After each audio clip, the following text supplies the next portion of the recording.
We, as the human race, all have something to discover. We spend our lives looking for things we seem to have lost on a mission to recover. For generations and millennia, we've been in search looking for the next thing that could fill our void. We've dabbled in wars and money and greed and power, whatever else we've enjoyed, but they filled not the empty gaps inside our hearts. Not 6,000 years ago and not now. Because there's a truth we have to face, a truth most of us tend to avoid. The truth that there's only one thing that can set us free. One thing that will allow us to live above this empty world. One thing that can open deaf ears and let the blind see Jesus. He is the answer and the light and the way. He's the one that set us free from all the rules and laws we had to obey. He's the one that took our punishment upon himself and made everything okay. He's the one that said to the fellow on the cross, "You will be with me in heaven today." This is why we gather to celebrate.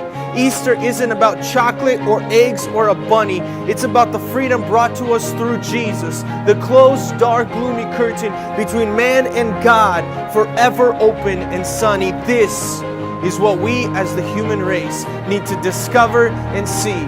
It isn't our works or good deeds that set us free. It was the love flowing from the wounds of Jesus as he hung on Calvary. Love is what this dying, hungry world needs.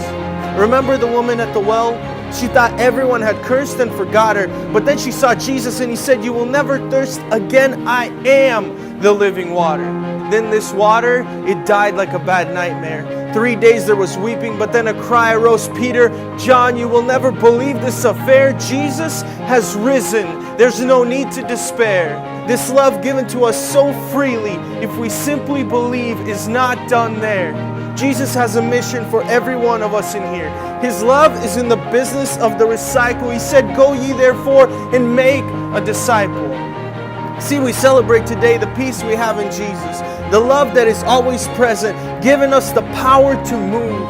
So we can't stand still. We can't falter. We can't live lives in love and not move. That would make us an imposter. This message of love needs to spread to all the corners of the earth. What's the message? Could there be a love so deep, so wide, so vast? Could there be a love that gives us new life with no part of the past? Yes, the answer is yes. You see, if we stood before God ourselves, we would never get into heaven. We would be too unclean, but Jesus, through his love and mercy, takes our place and says to the Father, "They're with me." And that's when we finally discover grace.